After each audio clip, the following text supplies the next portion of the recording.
kulanti wanaagsan markale iyo cooking xabsa soo dhawaada meel kasta oo naga daawanaysaan maanta waxaan videogan ugu talagalay insha Allah dadka maaragtay sensitive skin ka wax kasta dhibaan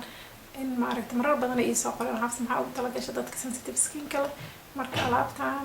ma sha Allah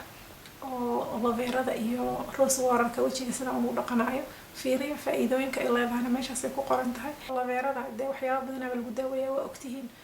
maaragtay Soomaaliyan waa taala waxa waaye dacar waaye qofka aqoon rose water kana dadka sensitive kala aad ugu fiican yahay faa'iidooyinka dabcan meeshaas aan ku soo qoraya si maaragtay aad uga qorataan ama uga bogataan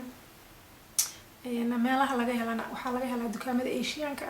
iyo dukaamada Carabta meelo badan hadda yartaan aloe vera laga helaa waxyaabo badan ka soo sameeyaan marka daawasho wanaagsan sida loo sameeyo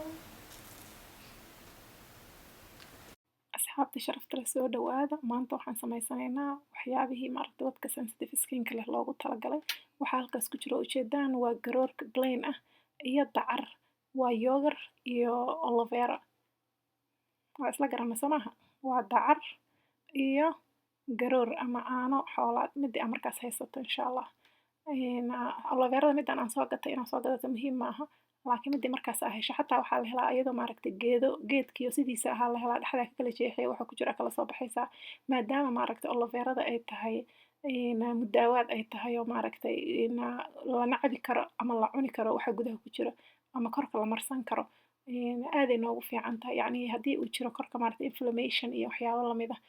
barar iyo waxyaabahaas oo dhan waa kaa dejinaysaa guduud iyo dadaa wajiga guduutaan dadaa maaragtay korka wajiga iska bararaa waxaas oo dhan bay u fiican tahay haddii wax kasta ku dhibaan aloe vera ha u dayma la'aanin garoorkana bacteria fiican ay leedahay oo maaragtay haddii nabra iyo waxyaabahaas aad leedahay ama sensitive skin aad tahay maaragtay ku anfacaya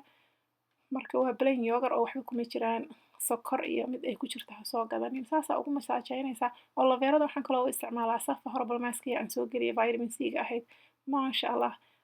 aloe vera markaan ku daro aniga nadiif cad ku noqonaysaa aad yani ii nadiifisaa waxaan kaloo aan marsanayaa insha Allah oo jikadaada inay taal u baahan tahay rose water waxa waaye biyaha flowerka asagana dadka sensitive skin ka leh ee u fiican tahay